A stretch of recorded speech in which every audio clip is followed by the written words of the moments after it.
introduce our wise talkers for today. We've got the wonderful Alexandra Terabor. Alexandra is the Vice President of InfraGard's National Members Alliance New Jersey chapter, a partnership between the FBI and the private sector focused on protecting critical infrastructure. With a background in national security, cyber risk, combating fraud, and insider threat prevention, she brings a unique lens into how cyber criminals think and how organizations can stay ahead. Alexandra is also a sought-after speaker on cybersecurity, culture, human error, and the evolving psychological tactics used by today's threat actors. And just by the fact that we sought after her for today's topic, that's already proof of concept right there. And to my, well, for my right, I suppose for your guys' left, is Yuval Yelin. He is our CISO over here at WiseStamp. Yuval is a seasoned cybersecurity expert with over 25 years of experience, including roles as CISO at CyberArk and Monday.com. Today, he leads security for several companies, combining deep technical expertise with a strong focus on executive strategy and risk management. Yuval is passionate about positioning security as a business enabler and has taught cybersecurity at academic institutions outside of work. He's an astronomy instructor, scuba diver, and paramotor pilot. So welcome, Alexandra. Thank you so much for joining us. Thank you for having me. I'm excited to have this conversation. Yes, and so are we. And thank you, Yuval, for being so brave with coming on, and also so generous with your time. As we know, CISOs are crazy busy and have so much on their shoulders. And so I'm very appreciative to Yuval for coming in and offering us his expertise for today. And as always, I'm Natalie from WiseStamp, and WiseStamp is the leading email signature management platform with over 1.2 million customers worldwide and growing. And thank you so much to WiseStamp for sponsoring our Wise Talk for today.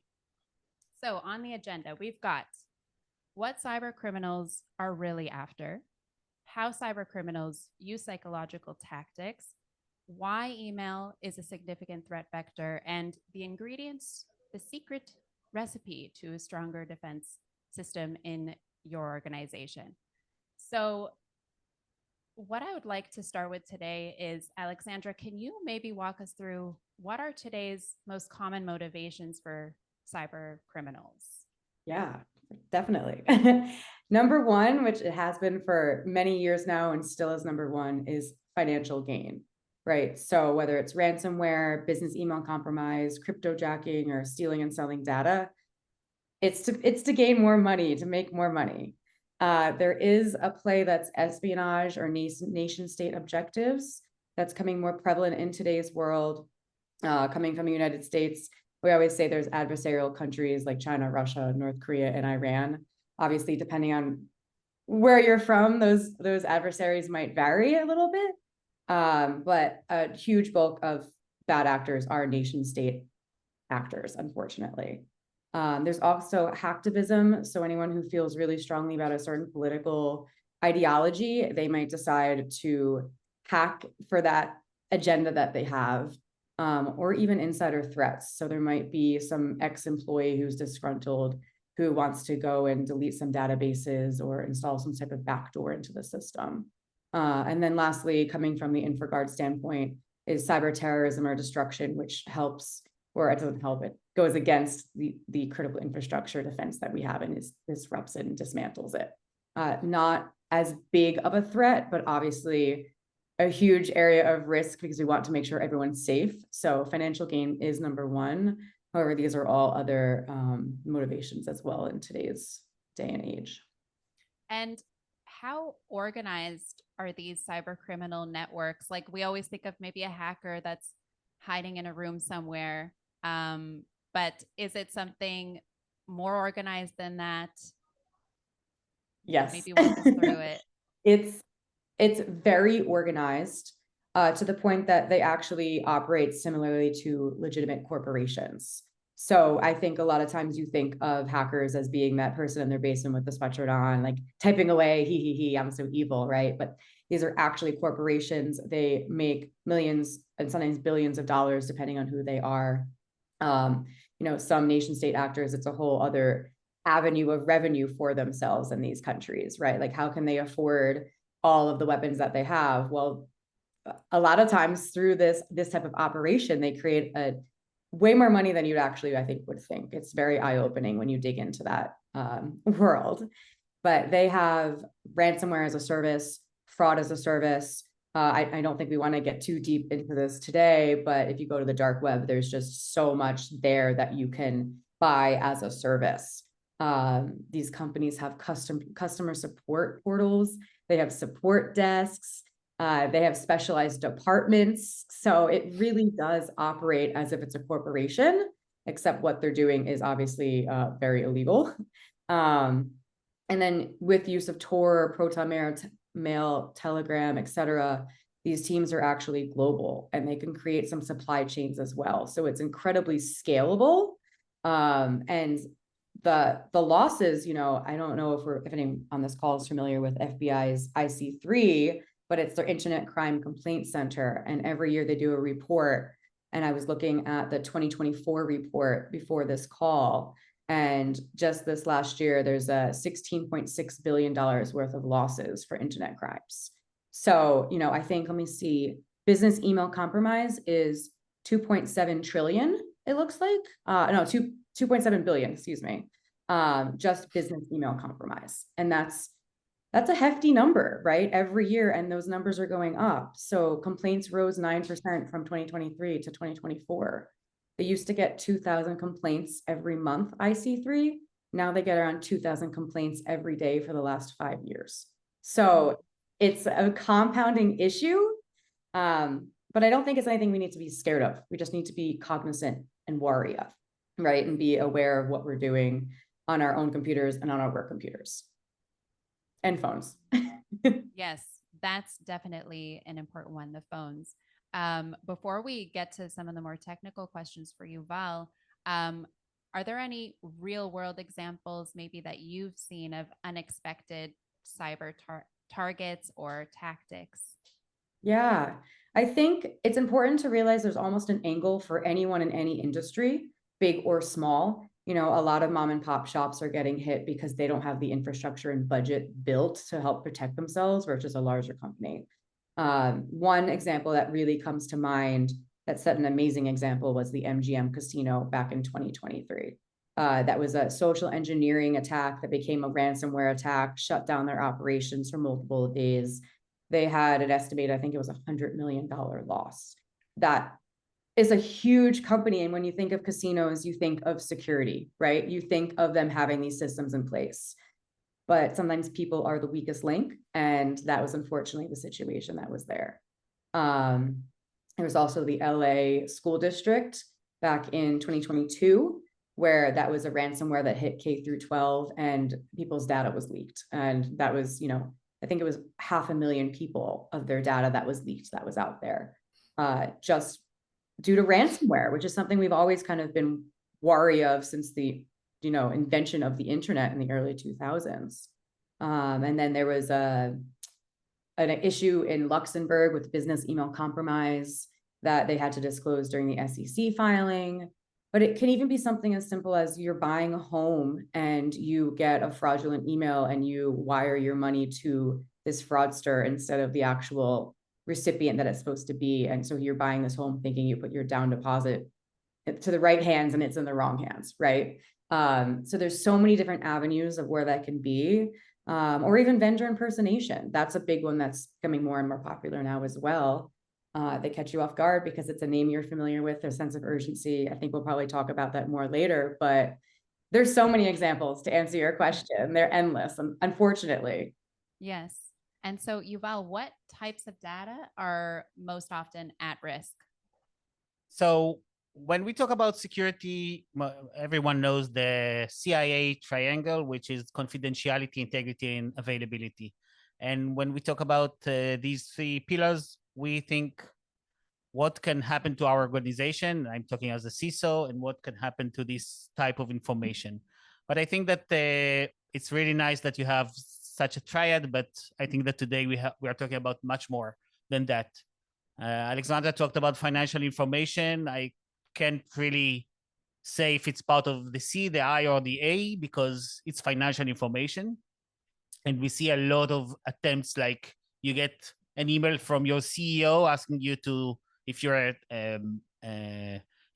a finance person, then you are asked to wire transfer. If you're a salesperson, buy Amazon gift cards or Walmart gift cards. We see a lot of such attempts to convince someone to buy something and provide the financial benefit, I would say, from that to someone else. So financial is one thing. Reputation.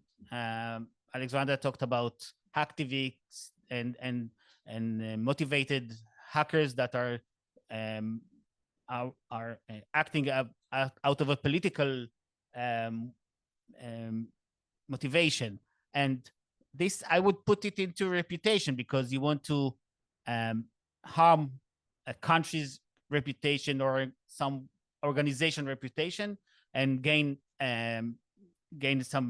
something from that. So this is how I see it. And also very important is private information. Okay.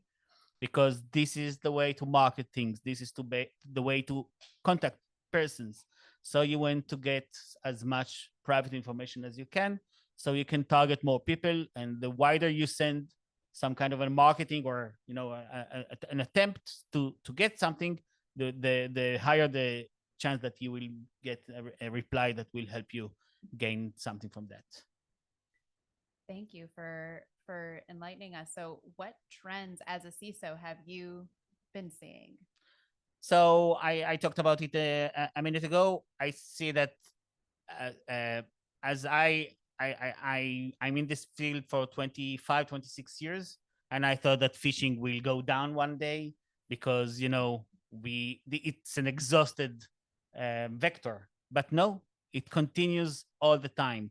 I see so many such emails that you get from the CEO, from the CFO, from a lot of senior executives asking you to do things that you shouldn't. And you see a lot of such emails. I can tell you that about an hour ago, I got an email that looks from booking.com, but I suspected that email and again, you say, what? Who will try that? But as you can see, it goes on. And I think that phishing today is really, really is a big risk that everyone needs to be aware of.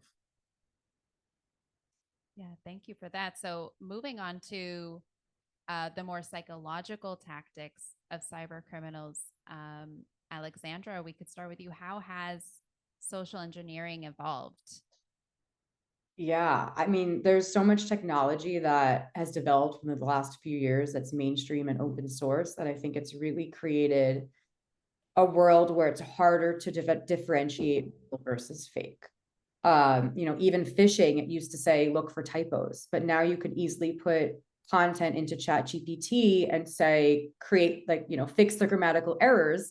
And all of a sudden, what used to be a red flag is now obsolete, and you're now getting these emails. I recently got an email this past week from what was allegedly Amazon saying that an item that I bought had a recall, but I never bought that item. But it was a portable external hard battery, which most people have these days. So I'm on the road, I'm traveling, I see this email, I'm cautious because I don't want my battery pack to create a fire. And then I realized I never bought this, so I didn't click on anything. But there's the technology for not finding the typos. There's technology now with voice cloning. You can do, smishing. You can basically clone voices, phone numbers. You can create email addresses and domains with changing the alphabet characteristics. So they look the same, but the A is actually slightly different. So what used to be look at the domain is now look at the domain with a microscope versus just see if it's at Amazon.com or is it the different Amazon.com. There's just so much technology out there now that's making what used to be very obvious much harder to tell now. And that's troubling because that makes it much more likely for employees in an organization to fall for a scam. For example, if they're getting some text or some email from supposedly the CEO of the company, especially if it's a larger international company, that they don't see the CEO maybe on the day to day in real life. So that's yeah, that's disturbing to say the least. So with that said, in terms of employees within an organizational setting, are these training programs that employees get maybe when they're onboarding, are they enough anymore? I'm gonna say no. I don't know if you all agrees, but I think it's helpful than nothing, but I don't think that's the only tactic you should use and feel like your defenses are, you know, perfect. Because especially when you're doing an onboarding or doing a training, a lot of individuals particularly just want to breeze through the training, so they don't really pay attention with their full interest at heart. I know periodic testing is probably more successful than doing an obvious test, but even that's not enough. I was reading an article probably about a year ago now that was talking about individuals who actually just don't care as much about the data of their companies as they do about their own personal lives as well. So they're finding that there's a difference between the care and consideration if you're on your personal hardware or personal email versus a corporate one. And I think that's a cause for concern as well, because it might not be yours, but at the same time, it's the company you're working for. It's the company who's paying your paycheck. It does have an impact on your life, even if you don't feel like it does directly.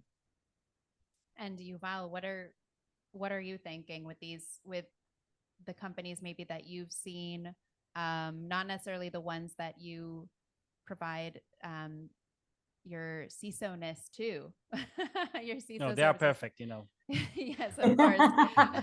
Definitely not those, but other companies that you've seen maybe in within your ecosystem. Do you feel that the training programs that you've come across are enough?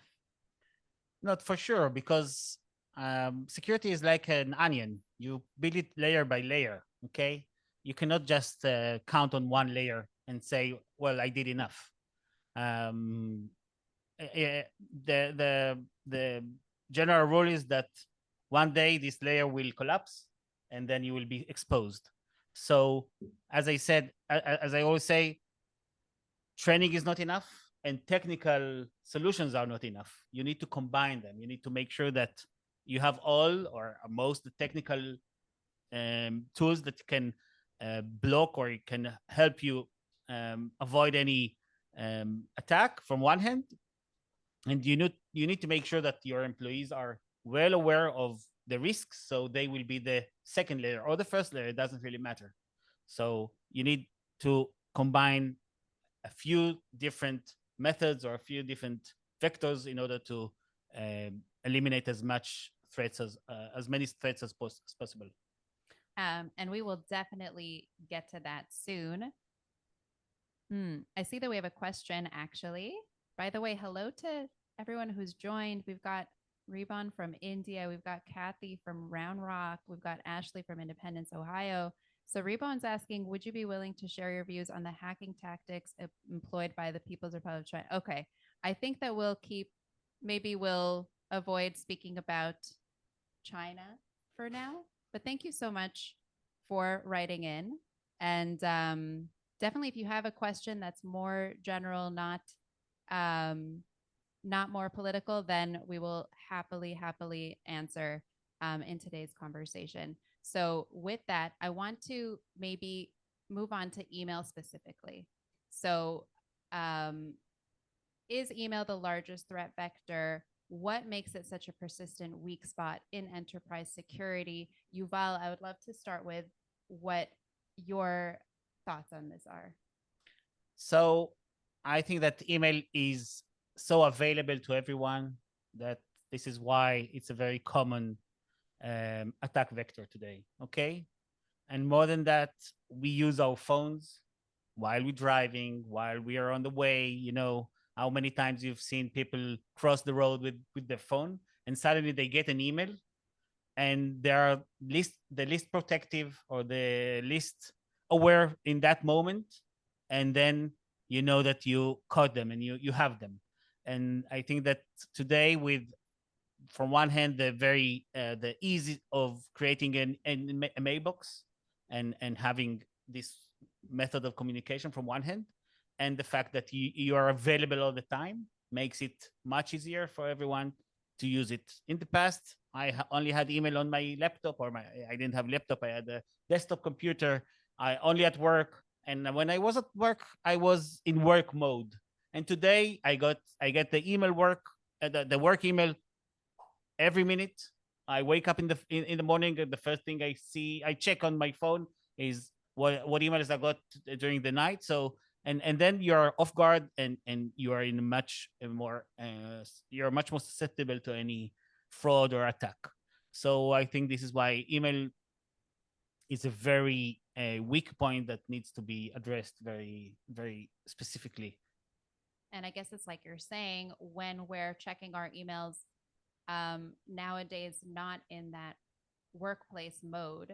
So we would be more susceptible to phishing, for example. Yeah, of course. Any attack vectors via email, but phishing is we call phishing. I think the phishing is a more general. I would say social engineering via email. Okay, because social engineering can be executed in many ways, but via email.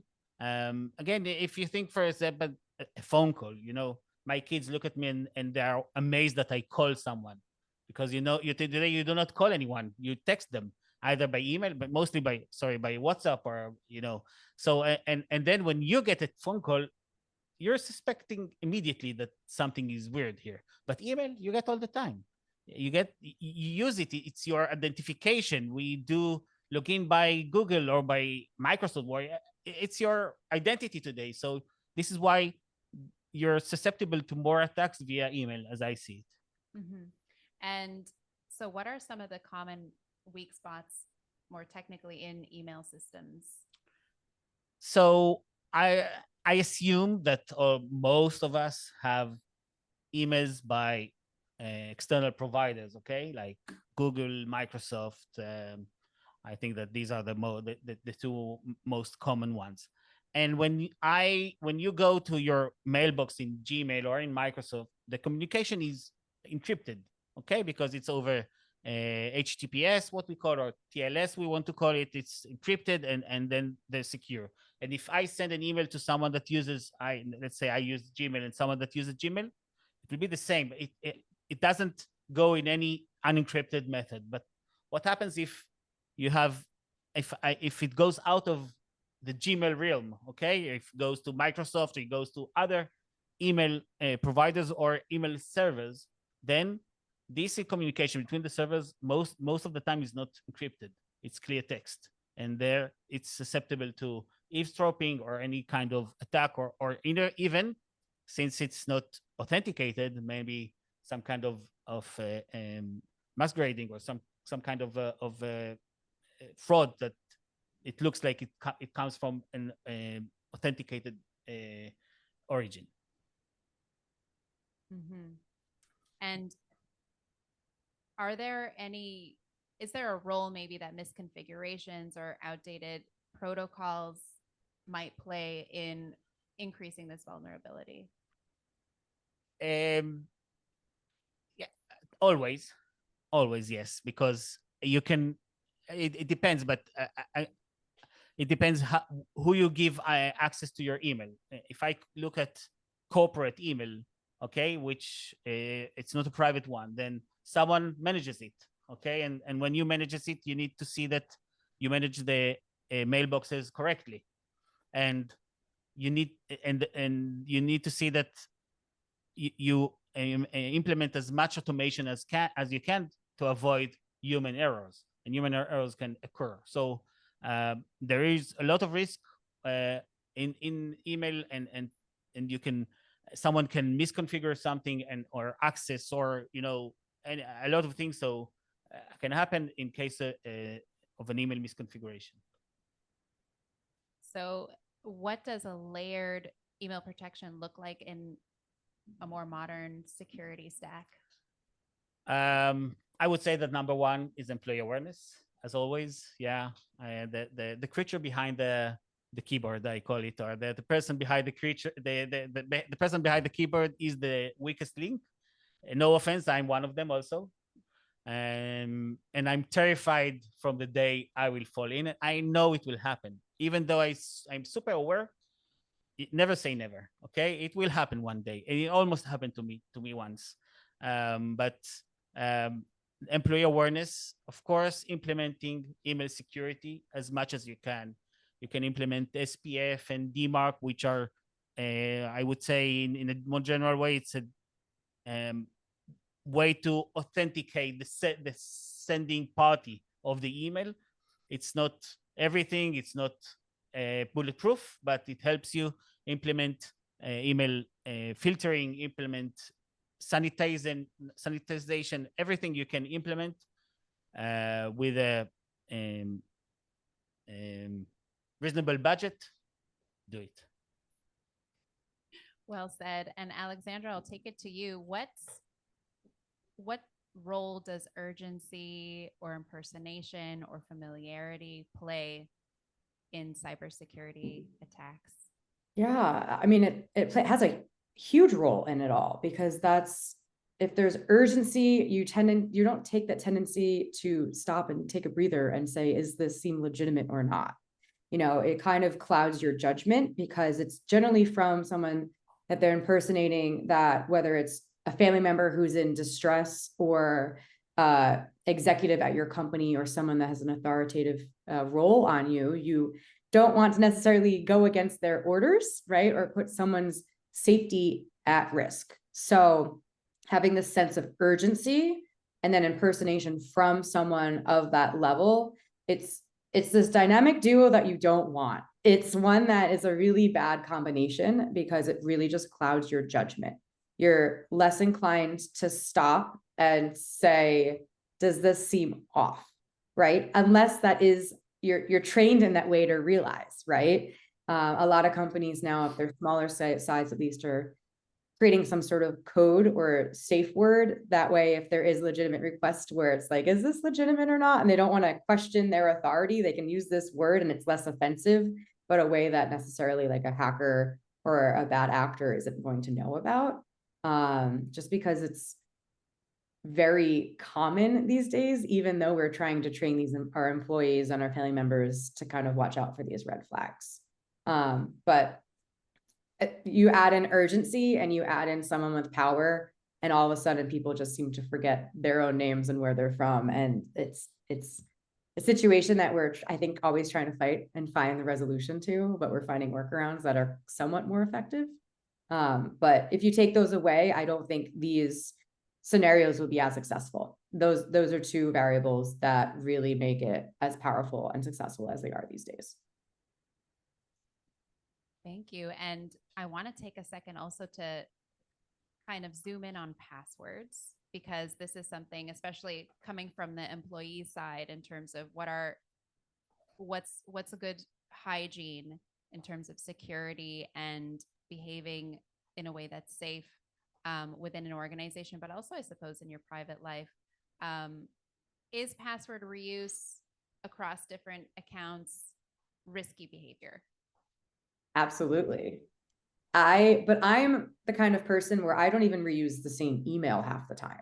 Like, I make it so that there are no variables in alignment when it comes to usernames or passwords or emails used.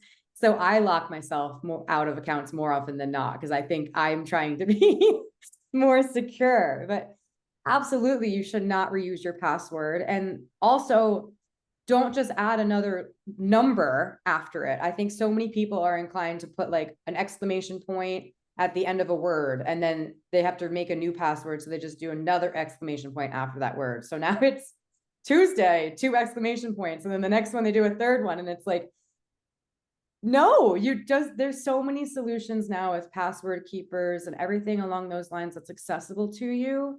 You should never be using a birth date, an anniversary, a name, a word, or anything that has anything to do with you or even not do with you. It's any password you use should not make any sense when you're looking at it. It should be a brain riddle when you're looking at it. Is it possible that personal credentials that are leaked can lead to like a full enterprise compromise via email? Is that, Yuval? Yeah. Well, all you need to do in order to compromise an organization is a foot in the door. Mm-hmm. Okay. you need to get some small hold of the organization, and then you start going around, like maybe I can send an email. If let's say I someone compromise your email, okay, your email, just email, then they can use it to try to get to someone else, or use your email to register to some kind of a service that will give them more credentials when they approach someone. So if you have, and as Alexandra said that she doesn't use the same email, but most people use the same email, or at least very small number of emails. And so you can maybe try to reset your Zoom password, and then access the Zoom, access a lot of things. So if you get some kind of access to someone's email, it gives you a lot of power. If this is the email of the IT manager or someone with high privileges, then you got the holy grail.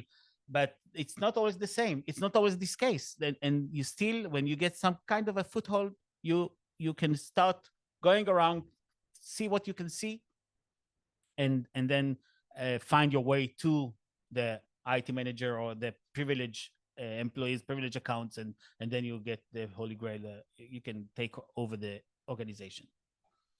Are we saying that there's also a danger for using the same password even within your organizational tech stack? Let's say your Slack or project management platforms. What do you think, Alexandra? Definitely. Any way that you can get access, and then if you use that password to get additional access, it's just giving them more information to then get access to any other account that you might have.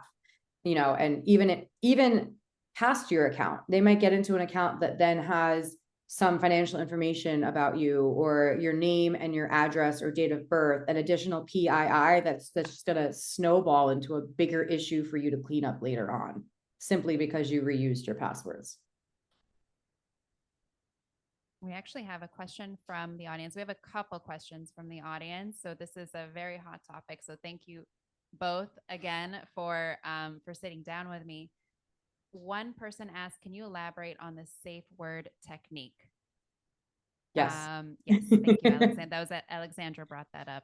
That was, yeah. So this actually came about at a company that I was working for at the time. It was a small company, and they were utilizing LinkedIn to determine who the new employees were, and then tried to change their financial payout information when they went to our accounting department.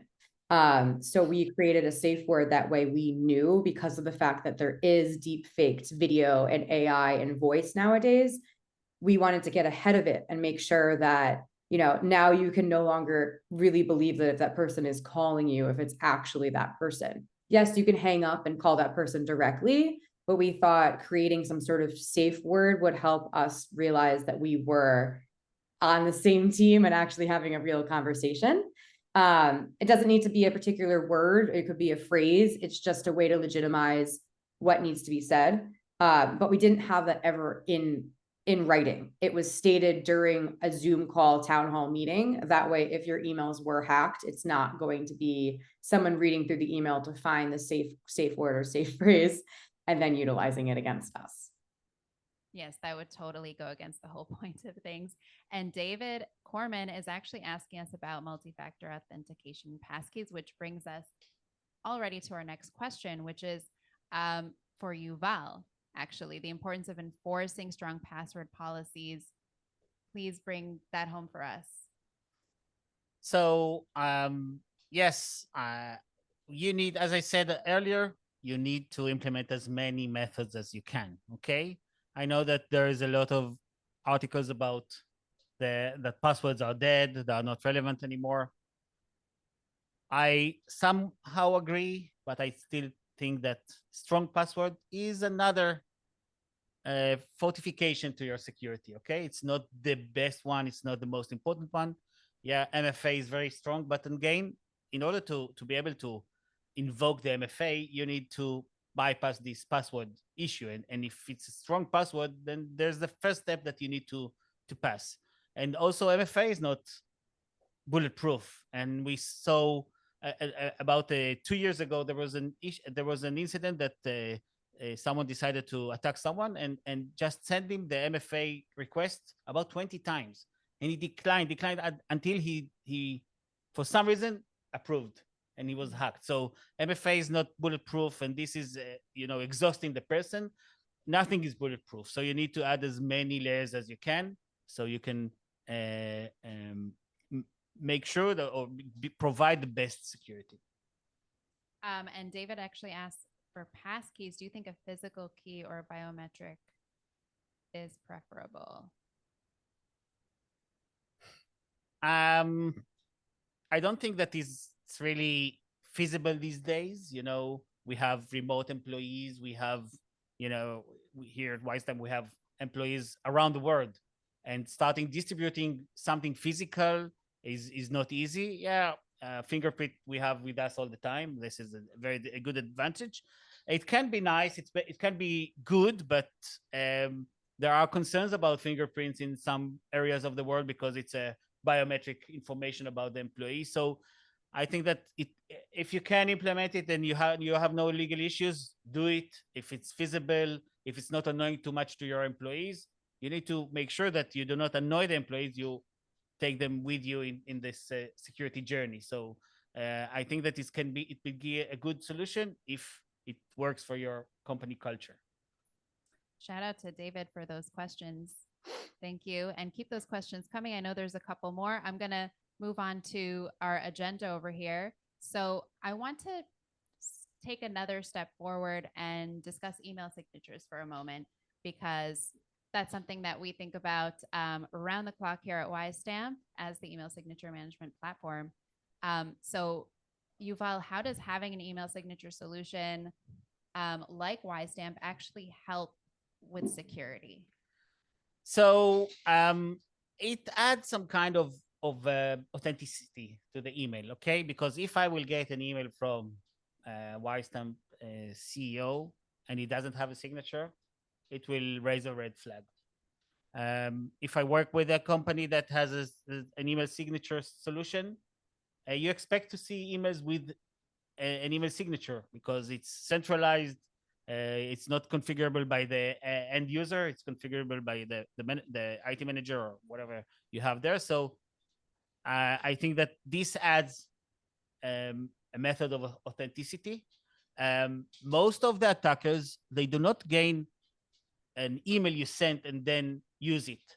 They know that you work for some company. They see that they see on LinkedIn that the CEO is someone else, and they send an email as the CEO, but they do not know the internal communication method in the company or even external. So if I got an email from someone, let's say for 5 times, and I'm used to see a format that ends with a signature, and suddenly I get an email without a signature, it will look weird to me, and it may raise my awareness or my suspicious. So this adds some kind of authenticity, some kind of a pattern for the recipient to say something is weird here. Maybe it's not an original email, and check a little bit more. And Alexandra, when you get an email, a professional email in your employee hat, let's say, meaning not in your personal life, which maybe with this discussion, we are actually coming to the place where we have to have the equal amount of vigilance in both ends. But when you get a suspicious email, even one that looks professional, what cues you to trust or distrust the email? Yeah, I mean, one thing huge is the email signature. It's a valid point. When you receive an email and there's just no signature or just a dash and then someone's name, it's questionable.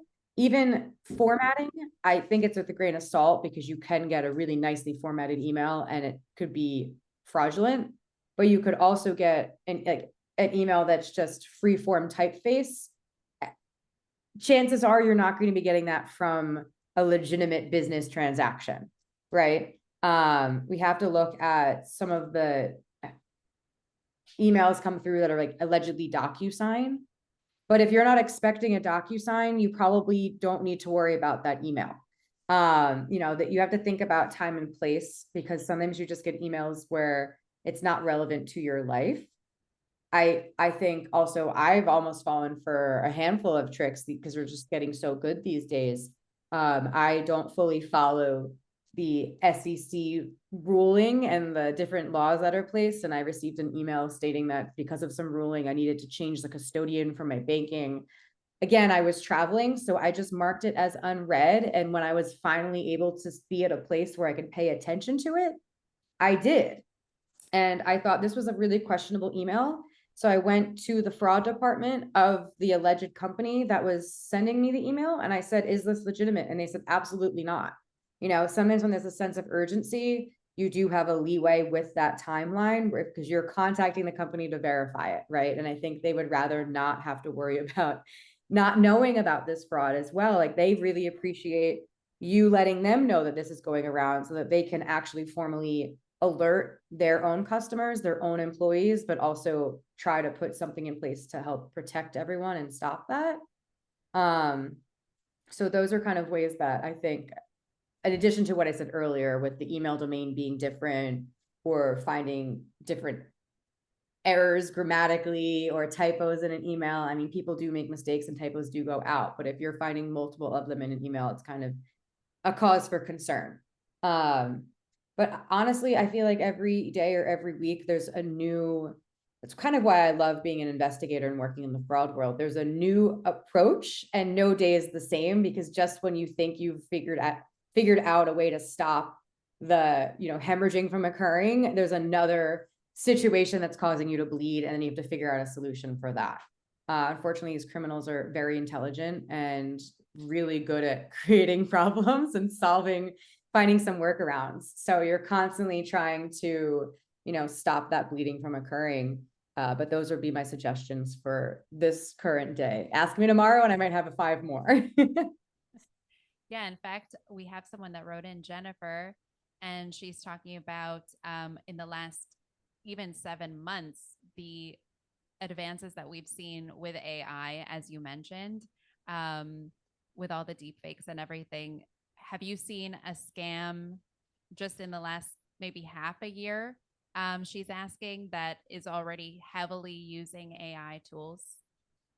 Yes. I mean, AI, I think, is such a large, broad term these days, Right, that's too. true. So it could be, I mean, I had someone who called me maybe 6 months ago who was convinced they were talking to Elon Musk, and he was going to move them to Austin, and he just needed more money for them, which everyone who knows Elon's financial situation knows that he's not needing to crowdfund anyway. But he was able to create different types of AI video. So here I was talking to this woman in her 60s who was like, no, I video chatted with Elon Musk. It was really him. I'm sorry, but it wasn't, right? So I mean, that's a pretty common one now. And it doesn't need to be anyone of a prominent figure. It could be the stereotypical, or the, not stereotypical, but the common fraud scheme where the grandson allegedly calls the grandmother because he's in jail and he needs bail money. Unfortunately, elder fraud, which is anyone who's, I think, 65 and up or 60 and up, is one of the hardest hit age range right now with becoming victims of these crimes. And if you think about that generation, they weren't born with internet, right? They had to transition into it. So the younger generations, where they've had internet and all these tools, they're the ones teaching us who had to kind of get used to this, what's out there. And now, unfortunately, they're the ones becoming victim to a lot of this. But I always say education is power. You could even set a Google alert where you can see some of the newer stories that come out, so you can then be aware of that fraud scheme. I mean, they have another quick example they have now are these masks that isn't even AI, but they look like different people's faces. And so they're not even technically using AI for these videos, but the way that the camera is able to record their face, you can change your gender, you can change your identity fully, and it's a quick polyester mesh mask that you get online. So there's a lot of technology now that I think we can use AI and voice cloning to our advantage, because it's a really cool tool if you use it correctly, but it could also be used as a disservice against us as well. And that's definitely going to bring us to our final topic, the secret sauce, the ingredients to that sauce to stronger defense. But for a second, I just want to thank everybody for joining us. And as a token of appreciation for coming on for this live conversation, we're offering a discount for YStamp until Sunday, August 31st. If you provide discount code YStamp7, that's one word, this is valid for new customers only. For up to 200 seats, you'll get 15% off. And for over 200 seats, you get 20% off. And again, that's as a huge thank you for joining. And we're having a really interesting conversation today. There's actually quite a few questions in the chat that I don't think that we'll get to, but we will certainly try to cover them directly to you guys, maybe in an email. And I will seek out the answers from our expert panelists from today, our wise talkers. So let's move on to that secret sauce. We've touched upon it throughout this conversation, the two things that make for that strong defense that we understand that we need to have in order for, somebody is raising their hand. If you have a question, Michael, if you have a question, please type it into the questions and answers. So we've covered that cyber defense, it's a tech issue and it's also a people issue. So how can enterprises specifically start aligning those two and maybe putting in place certain protocols that both address the culture around defense and the tools around defense? Alexandra, would love to hear your thoughts first. Yeah. Well, I think one thing is it's not a one and done situation. I think it's ever evolving and you need to remind people of the risks that are there.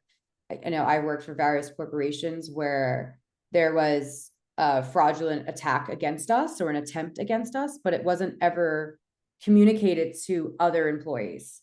And I think a lot of times these hackers will try to get in on multiple angles and they'll try with multiple victims. And it's a numbers game at that point. So I think it's advantageous to tell your employees, hi, this scenario was just an attempt here. Please be aware of XYZ, and then include information as to what that attack was and why it was so suspicious, whether it was the domain or the typos or something along those lines, just so you can be extra aware, because we're all busy with our personal and professional lives. Our inboxes are constantly getting filled. You know, it is one of those, you wake up in the morning, you see emails, before you go to bed, you see emails. So sometimes top of mind isn't that email hygiene approach. It's really just getting to inbox zero or as close to inbox zero as possible. So having these reminders every so often is just a friendly little way of saying, hey, don't forget, this is still a risk that we're exposed to on the daily, but also be more aware now because this just happened earlier today. Thank you. And Yuval, I'll take that to you. How can we align those two angles of security within the organization? So from the awareness point of view, make your employees aware, okay? Try to find the best way to do that. I personally prefer very short sessions, about 7 minutes. And usually I even don't talk about email or work-related issues. For example, lately I gave a session about social media security, okay? And show them how many connections I have on LinkedIn and or on other social media methods, because you have so many connections and you don't know who they are. So an email is the same. You don't know who you got it really from. So I see some kind of a match here. And so awareness is very important. And not just awareness, report, and again, report. Because if you don't report, you are aware, your colleague is not aware, and he may be or she may be the victim of an attack. So report and report again. I know of a personal issue that, or personal example, that it saved an organization by one employee out of 32 that reported, and it really saved the organization from a real cyber attack. So by email, of course, So this is one way. And of course, from the technical part, do whatever you can and your budget allows you.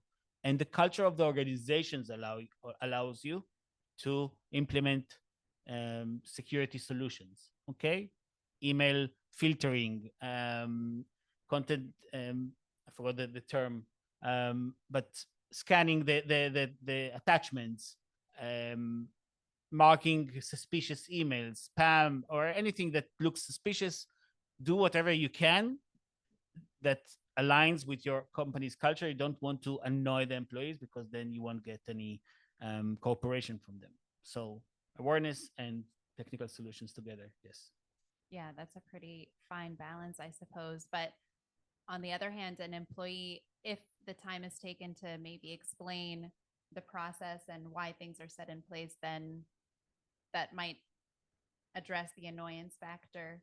As long as somebody is more informed, then they're more willing to take part.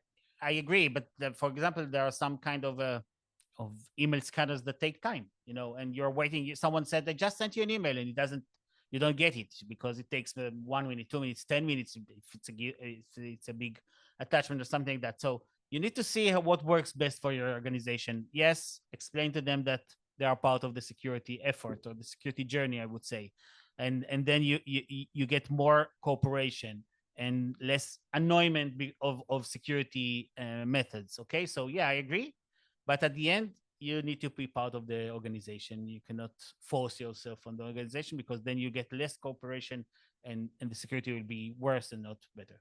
That's an interesting point. Mm. Alexandra, yes. Another thing too is I think some people don't realize that by opening an email and clicking on something that you're not supposed to click on, you're not going to get the blue screen of death all of a sudden and your computer just melts and everything falls apart. So I think it's really important for everyone to know as part of the education that you might have clicked on an email or opened an attachment that you shouldn't have, but it's really important to still report that so that they can be looked into, because that, a lot of times attacks are with dormant individuals in your system waiting for that time to hit. And I always grew up thinking you're going to click on an attachment and your computer is going to melt and die, because that's what happens sometimes. So that's not how it always is working now. So I think creating an environment where you don't have to be afraid to speak up if you did accidentally click on something or open something that you shouldn't have is very important, because then you could just get ahead of whatever might have occurred. And maybe it's nothing, but you're not going to know unless you go to the experts and have them look into it. This actually brings me to a quick question. Alexandra, okay, I'm an employee. I just got an email. It looks off to me. What do I do? Yeah. I always send it to, whoever I have to go to in IT, and obviously your structure is different, but I'm one to err on the side of caution, and I have the experts look at it because I know what my strengths are and I know what my weaknesses are. And even though I'm familiar with the cybersecurity world, I'm not technical in that way for me to have the confidence to be able to actually, differentiate if it is or isn't a situation. So I always just send it to my department.